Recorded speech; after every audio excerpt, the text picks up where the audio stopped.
Here we start our part 2 of our video, lesson number 1 of science, class 10th. Types of chemical reactions. Chemical reactions के अलग अलग प्रकार कौन से होते हैं? We have learnt in class 9 that during a chemical reaction, atoms of one element do not change into those of another element. एक तरह के जो एलिमेंट्स होते हैं उसके जो एटम्स होते हैं वो दूसरे तरह के एलिमेंट में चेंज नहीं होते हैं. Nor do atoms disappear from the mixture और अपीयर फ्रॉम एल्सवेयर. ना तो एटम जो है एक जगह से हट जाते हैं और दूसरी जगह जाकर वो मिक्स हो जाते हैं. Actually chemical reactions involve the breaking and making of bonds between atoms to produce new substance. Chemical reaction के अंदर क्या होता है, जो हमारे जो बॉन्ड्स होते हैं वो या तो टूट जाते हैं या वो नए बॉन्ड्स बन जाते हैं एटम्स के बीच में ताकि वो एक नया सब्सटेंस बना सकें. You will study about types of bonds formed between atoms in chapter 3 and 4.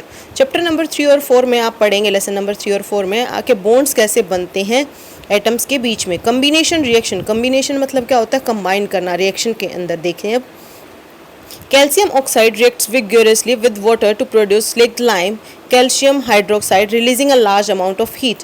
Calcium oxide को जब हम रिएक्ट करते हैं पानी के साथ तो उसके अंदर क्या बनता है, एक स्लेक्ट लाइम बनता है, यानी कि कैल्शियम हाइड्रोक्साइड बनता है. और उसके अंदर क्या होता है, बहुत सारी हीट जो होती है वो रिलीज होती है. In this reaction calcium oxide and water combine to form a single product. तो इसमें कैल्शियम ऑक्साइड और जो वाटर मिक्स करके क्या बनाते हैं, एक सिंगल प्रोडक्ट बनाते हैं, जिस प्रोडक्ट का नाम क्या है, calcium hydroxide. Such a reaction in which a single product is formed from two और more reactant is known as combination reaction. जिस रिएक्शन में सिंगल प्रोडक्ट फॉर्म होता है दो या दो से ज़्यादा रिएक्टेंट्स को ऐड करके, तो उसको हम क्या बोलते हैं, कम्बिनेशन रिएक्शन बोलते हैं. Do you know a solution of select lime produced by the reaction 1.13 is used for white washing walls. यानी कि जो select lime का solution हमारा बना है वो हमारा होता है सफ़ेदी, यानी कि white wash करने के काम आता है. Calcium hydroxide reacts slowly with the carbon dioxide in air to form a thin layer of calcium carbonate on the walls.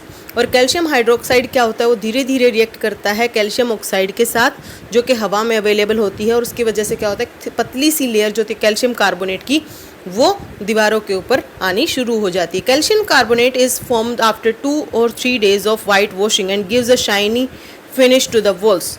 और कैल्शियम कार्बोनेट की वजह से क्या होता है, वो 2-3 दिन के बाद जब हम सफ़ेदी कर चुके होते हैं दीवार के ऊपर, उसके बाद 2-3 दिन के बाद वो आती है और वो क्या होता है, एक शाइनी लुक देती है हमारी दीवारों को. It is interesting to note that the chemical formula for marble is also CaCO3. लेकिन जो मार्बल का जो फार्मूला होता है वो भी CaCO3 ही होता है. कैल्शियम हाइड्रोक्साइड और कार्बन डाइऑक्साइड को मिलाकर हमारा क्या बनता है, कैल्शियम कार्बोनेट, और वाटर उसके अंदर लिक्विड की फॉर्म में रिलीज होता है. Let us discuss some more examples of combination reactions. चलिए कुछ और एग्जांपल्स हम पढ़ते हैं कम्बिनेशन रिएक्शन के. जैसे बर्निंग ऑफ कोल. कोयले को हमने बर्न किया तो कोयले के अंदर क्या होता है, कार्बन होता है और ऑक्सीजन को ऐड किया हमने, तो हमारा क्या बना, CO2 बन गया, कार्बन डाइऑक्साइड बन जाएगा. Formation of water from hydrogen and oxygen. Hydrogen और ऑक्सीजन दोनों गैसेस को मिलाकर हमारा क्या बना, वाटर बन गया, यानी कि H2O. In simple language, we can say that when two or more substance, elements or compounds combine to form a single product, the reaction are called combination reactions.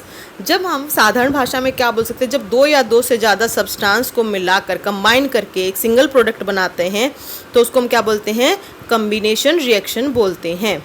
In activity 1.4, we also observed that a large amount of heat is involved. This makes the reaction mixture warms. यानी कि जब हमने एक large amount of heat जो हमने activity 1.4 की थी, यानी कि जिसमें हमने वाटर और कैल्शियम ऑक्साइड को मिलाकर बीकर में क्या बनाया था, कैल्शियम हाइड्रोक्साइड यानी कि स्लेक्ट लाइम बनाया था. उसके अंदर क्या हुआ था, large amount of heat release हुई थी, तो इससे क्या हो गया, हमारा मिक्सचर जो था वो गर्म हो जाता है. Reactions in which heat is release along with the formation of products are called exothermic chemical reactions. और जिन रिएक्शंस में हमारा हीट रिलीज होती है जब हम एक प्रोडक्ट बनाते हैं तो उसको हम क्या बोलते हैं, एक्सोथर्मिक केमिकल रिएक्शंस बोलते हैं उनको हम. Other examples of exothermic reactions are, और भी कुछ ऐसे उदाहरण हैं एक्सोथर्मिक रिएक्शंस के, वो कौन से हैं. Burning of natural gas. Natural gas का जलाना, CH4 + 2O2, ये क्या देगा हमें, कार्बन डाइऑक्साइड CO2 और 2H2O यानी कि water. Do you know that respiration is an exothermic process. क्या आपको पता है जब हम सांस लेने का जो क्रिया करते हैं वो एक एक्सोथर्मिक प्रोसेस है. We all know that we need energy to stay alive. हम सबको पता है हमें एनर्जी यानी कि ऊर्जा की ज़रूरत है ज़िंदा रहने के लिए। We get this energy from the food we eat. और इससे ये एनर्जी हमें कहाँ से मिलती है? जो खाना हम खाते हैं वहाँ से हमें ये एनर्जी मिलती है। ड्यूरिंग डाइजेशन, जब हम भोजन को पचाते हैं, food is broken down into simpler substances. तो जो हमारा खाना है वो क्या होता है? छोटे छोटे टुकड़ों में टूट जाता है, यानी कि वो सिंपल सब्सटेंस में टूट जाता है। For example rice, potatoes and bread contain carbohydrate. जैसे कि उदाहरण के तौर पर चावल, आलू या ब्रेड जो होता है उसके अंदर क्या होता है? कार्बोहाइड्रेट्स होते हैं, इनके कार्बोज होते हैं। These carbohydrates are broken down to form glucose. और ये धीरे धीरे टूटकर किस में बदल जाते हैं? ग्लूकोज में। This glucose combines with oxygen in the cells of our body and provides energy. और ये जो ग्लूकोज होता है ये ऑक्सीजन के साथ मिलकर हमारी बॉडी में क्या करता है? एनर्जी प्रोवाइड करता है। The special name of this reaction is respiration, the process of which you will study in chapter 6। और ये जो एक रिएक्शन है जो क्या है? रेस्पिरेशन रिएक्शन है, जिसका आप चैप्टर नंबर 6 में आप इसको डिटेल में पढ़ेंगे। C6H12O6 यानी कि एक्वस फॉर्म में ग्लूकोज है, इसको 6O2 यानी कि ऑक्सीजन के साथ मिला है, और 6H2O यानी कि वाटर के साथ मिलने के बाद ये क्या बनता है? 6CO2 यानी कि कार्बन डाइऑक्साइड। 12H2O यानी कि वाटर प्लस एनर्जी, ऊर्जा में परिवर्तित हो जाता है। The decomposition of vegetable matter into compost is also an example of an exothermic reaction. जो डिकम्पोजिशन यानी कि जो सब्जियों का जो मैटर होता है, यानी कि सब्जियों का जो बचा खुचा जैसे छिलके वगैरह होते हैं, उनका टूटने के बाद वो खाद के रूप में परिवर्तित हो जाना भी एक एक्सोथर्मिक रिएक्शन है। Identify the type of reaction taking place in activity 1.1 where heat is given out along with the formation of a single product. और आपने जब एक्टिविटी 1.1 पढ़ी थी उसमें भी आपने देखा था कि हमने एनर्जी के रूप में उसको हीट दिया था, एक सिंगल प्रोडक्ट बन जाए। नेक्स्ट है आपका डिकम्पोजिशन रिएक्शन। हम पढ़ रहे हैं टाइप्स ऑफ रिएक्शन, उसमें हमने पहला टाइप पढ़ा था, वो पढ़ा है हमने कम्बिनेशन रिएक्शन। अब हम सेकेंड टाइप पढ़ेंगे डिकम्पोजिशन रिएक्शन। डिकम्पोजिशन मतलब होता है अलग करना। पिछले वाली में हमने क्या किया? कंबाइन किया था। अब हम क्या करेंगे? उनको अलग करेंगे, डिकम्पोज करेंगे। Activity 1.5 take about 2 gram ferrous sulphate crystals in a dry boiling tube. आपको एक सूखी ट्यूब में, बॉइलिंग ट्यूब जो होती है उसके अंदर आपको क्या लेना है? फेरस सल्फेट के क्रिस्टल्स लेने हैं। Note the colour of the ferrous sulphate crystals, और उनका कलर आपको नोट करना है। Heat the boiling tube over the flame of a burner और spirit lamp as shown in figure 1.4। जैसे फिगर में आपको शो हो रहा है वैसे ही आपको उनको गर्म करना है एक फ्लेम के ऊपर। Observe the colour of the crystals after heating, और कलर जो है उसको क्रिस्टल्स का आपको नोट करना है कि किस कलर में वो चेंज हो रहे हैं। Have you notice that the green colour of the ferrous sulphate crystals has changed.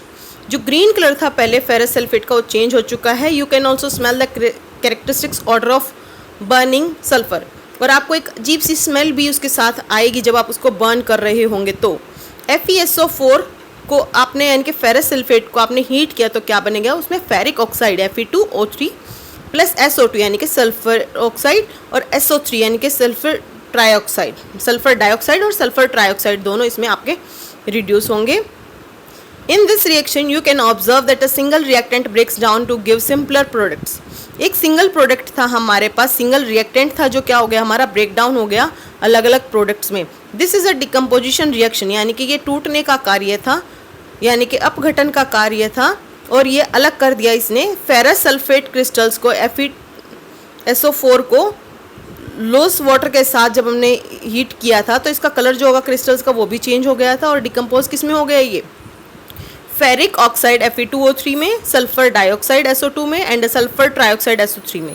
Ferric oxide is a solid while SO2 and SO3 are gases. Ferric oxide का एक सॉलिड की फॉर्म में है, और SO2 एंड SO3 के हैं वो दोनों गैसेस थी, sulphur dioxide and sulphur trioxide.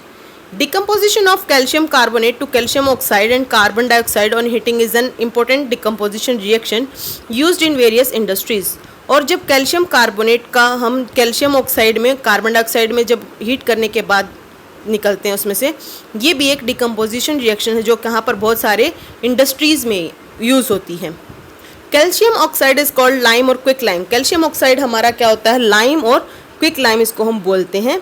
It चूना जिसको बोलते हैं। इट हैज़ मैनी यूजेस, इसके बहुत सारे उपयोग है। One is in the manufacture of cement, cement बनाने में भी यूज़ होता है। When a decomposition reaction is carried out by heating it is called thermal decomposition. और जब इसको गर्म करने के बाद से इसके अंदर डिकम्पोजिशन होता है तो इस प्रोसेस को हम क्या बोलते हैं, थर्मल डिकम्पोजिशन बोलते हैं। CaCO3 लाइमस्टोन को जब हमने हीट किया तो CaO कैल्शियम क्विकलाइम दिया और इसने कैल्शियम ऑक्साइड और CO2 यानी कि कार्बन डाइऑक्साइड इसने प्रोड्यूस किया। Another example of thermal decomposition reaction is given in activity 1.6। अब हम एक्टिविटी 1.6 को पढ़ते हैं, उसमें भी एक नया एग्जाम्पल है हमारा थर्मल डिकम्पोजिशन रिएक्शन का। Take about 2 gram lead nitrate powder in a boiling tube. आपको एक बॉइलिंग ट्यूब में 2 ग्राम जो है लीड नाइट्रेट पाउडर लेना है। Hold the boiling tube with a pair of tongs and heat it over a flame as shown in figure 1.5। और आपको उसको क्या करना है, बॉइलिंग ट्यूब को क्या करना है, उसको चिमटे की सहायता से आपको उसको पकड़ना है, क्लिप की सहायता से, और उसको फ्लेम के ऊपर हीट करना है। व्हाट डू यू ऑब्जर्व, आपने क्या ऑब्जर्व किया, note down the change if any, और नोट करना है आपको क्या बदलाव उसके अंदर आ रहा है। You will observe the emission of brown fumes. These fumes are of nitrogen oxide NO2. The reaction that takes place is, और जो इसके अंदर से क्या होगा, आपके हल्के हल्के ब्राउन कलर के जो है धुआं सा निकलेगा, फ्यूम्स निकलेंगे जो क्या है नाइट्रोजन ऑक्साइड के हैं, और जो रिएक्शन टेक्स प्लेस होगी वो क्या है, PbNO32 यानी कि लीड नाइट्रेट, और हीट किया तो क्या निकला, लीड ऑक्साइड PbO प्रोड्यूस जो हुआ, नाइट्रोजन ऑक्साइड NO2 और oxygen O2। Let us perform some more decomposition reactions as given in activity 1.7 and 1.8। अब हम activity 1.7 और 1.8 को पढ़ेंगे। Take a plastic mug, drill 2 holes at its base and fit rubber stoppers in these holes. Insert carbon electrodes in these rubber stoppers as shown in figure 1.6। आपको एक plastic का मग लेना है, उसके नीचे आपको 2 होल करने हैं, इनके 2 छेद करने हैं, और उसके अंदर आपको फिट करने हैं रबड़ के स्टॉपर्स, और उसके ऊपर आपको क्या करना है, कार्बन इलेक्ट्रोड्स को इंसर्ट करना है, जैसे इसमें पिक्चर में किया गया है। Connect these electrodes to a 6 volt battery, और इनको आपको 6 वोल्ट की बैटरी के साथ कनेक्ट करना है।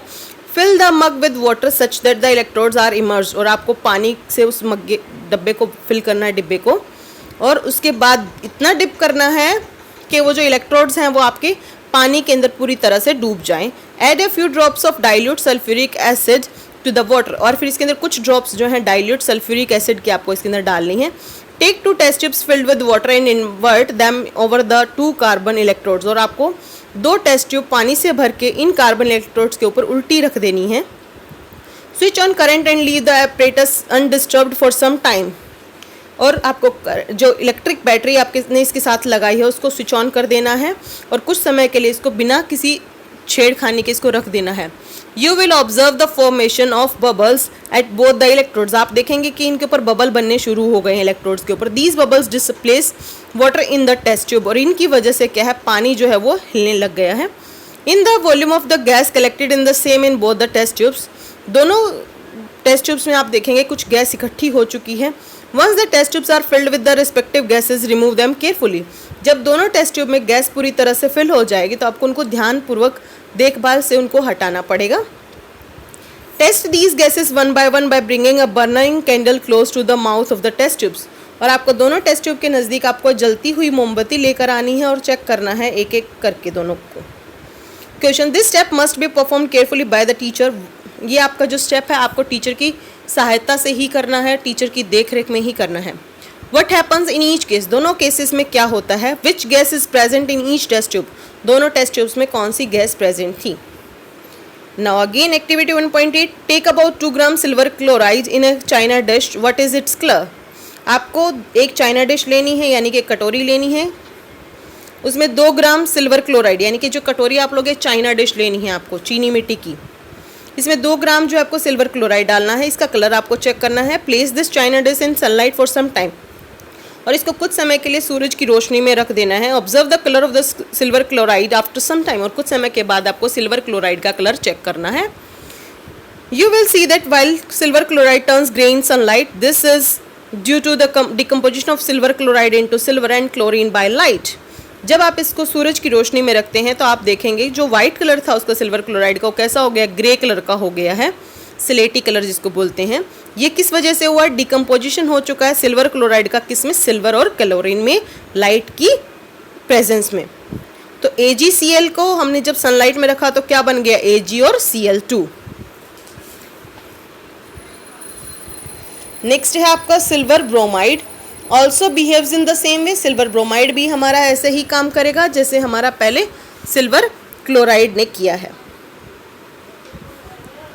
AgBr सनलाइट के प्रेजेंस में Ag देगा और Br2 यानी कि ब्रोमीन गैस देगा और Ag यानी कि सिल्वर देगा। This above reaction are used in black and white photography, और इस रिएक्शन का यूज़ होता है हमारा ब्लैक एंड वाइट यानी कि जो हमारी पहले वाली ब्लैक एंड वाइट फोटोज़ होती थी उसमें इसका उपयोग होता है। What form of energy is causing these decomposition reactions, किस तरह की ऊर्जा इसमें लगी है इस डिकम्पोजिशन रिएक्शन में।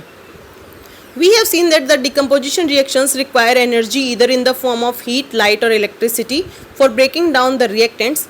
हमने क्या देखा कि जो हमारी जो डिकम्पोजिशन रिएक्शन है उसके अंदर ऊर्जा की ज़रूरत पड़ी है, किसकी फॉर्म में, गर्मी की फॉर्म में, हीट की फॉर्म में, लाइट की फॉर्म में, रोशनी की फॉर्म में और इलेक्ट्रिसिटी यानी कि बिजली के उपयोग से। और वो ब्रेक डाउन किया उन्होंने किसको, रिएक्टेंट को। Reaction in which energy is absorbed are known as endothermic reactions, और जिस रिएक्शन में भी एनर्जी का उपयोग हुआ है उन रिएक्शंस को हम क्या बोलते हैं, एंडोथर्मिक रिएक्शंस बोलते हैं। नेक्स्ट है आपका डिस्प्लेसमेंट रिएक्शंस, उसके लिए नेक्स्ट वीडियो।